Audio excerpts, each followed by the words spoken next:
Hi friends, saravanakumar. Welcome to Power Space Solar Tech. உங்களுக்கு உங்கள் வீட்டுக்கு இன்வெர்ட்டர் சோலார் எது வேணுனாலும் எங்களை காண்டாக்ட் பண்ணுங்கள், பெஸ்ட்டாக பண்ணி தருவோம். ஏற்கனவே இன்வெர்ட்டருக்கு அது சோலாராக கன்வெர்ட் பண்ணனாலும் கால் பண்ணுங்கள். இந்த ப்ராஜெக்ட் அப்படி தான் பண்ணியிருக்கோம், வாங்க பார்க்கலாம். நீங்கள் மறக்காமல் என்னோடய வீடியோ தொடர்ந்து பார்க்கணுன்னா சப்ஸ்கிரைப் பண்ணுங்கள், பெல் ஐக்கான் கிளிக் பண்ணிக்கோங்க.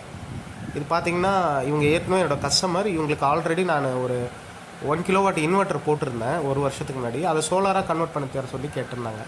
இப்போ மேலே பார்த்தீங்கன்னா இவங்களுக்கு 400x2 800 வாட்ஸ் பேனல் போட்டிருக்கேன். ஒரு MPPT சார்ஜ் கண்ட்ரோலர் போட்டு அதை வந்து நார்மல் இன்வெர்ட்டரை சோலார் இன்வெர்ட்டரை கன்வெர்ட் பண்ணி கொடுத்துருக்கேன்.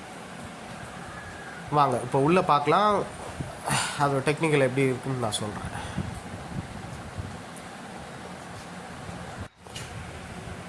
உள்ளே பார்க்கலாம்.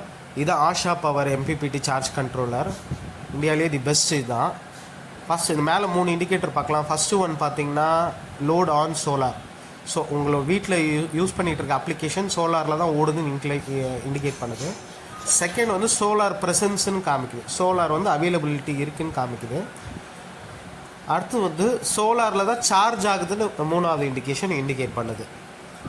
அப்படியே கீழே டிஸ்பிளேயில் பார்த்தீங்கன்னா battery bank 12 volt, inverter mode on, Asha power SPV charging பார்த்தீங்கன்னா 5 ஆம்ஸ் பேனல்லேருந்து வருது.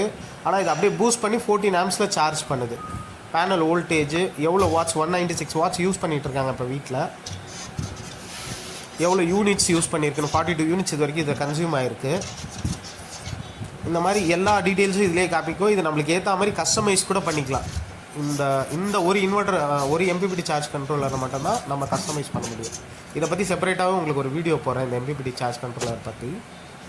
இப்போ பார்த்தீங்கன்னா இது இன்வெர்ட்டர் நம்ம ஏற்கனவே இவங்கக்கிட்ட இந்த இன்வெர்ட்டர் தான் கொடுத்துருந்தோம், மைக்ரோடெக் அமரன் பேட்டரி. இப்போ பார்த்தீங்கன்னா இன்வெர்ட்டரில் தான் ரன் ஆகுது, சோலாரில் ஓடுறதுனால அது இன்வெர்ட்டர்னு காமிக்குது. அப்புறம் பார்த்தீங்கன்னா இவங்களுக்கு DB பாக்ஸ் போட்டு தான் இதை கனெக்ட் பண்ணியிருக்கோம். DC-DB கண்டிப்பாக போகணும். ஒரு வேளை DC-DB இல்லைன்னா இன்வெர்ட்டரில் ஷார்ட் சர்க்யூட் ஆகிறதுக்கு சான்சஸ் இருக்குது. ஓகே, உங்களுக்கும் இந்த மாதிரி இன்வெர்ட்டர் சோலார் பேனல் இல்லை ஏற்கனவே வச்சுருக்க இன்வெர்ட்டரை சோலார் இன்வெர்ட்டரை கன்வெர்ட் பண்ணால் கால் பண்ணுங்கள். Power space solar tech. உங்களுக்கு சோலார் பற்றி எந்த டவுட்னாலும் எனக்கு கால் பண்ணுங்கள், எந்த டைம் வேணாலும் நான் உங்களுக்கு கிளாரிஃபை பண்ணுறேன். அதே மாதிரி நம்ம சோலார் ட்ரைனிங்கும் கொடுக்க போகிறோம். உங்களுக்கும் யாருக்காவது அதில் கலந்துக்கணுன்னு விருப்பம் இருந்தால் என்னோட நம்பர் கால் பண்ணுங்கள். பாய்.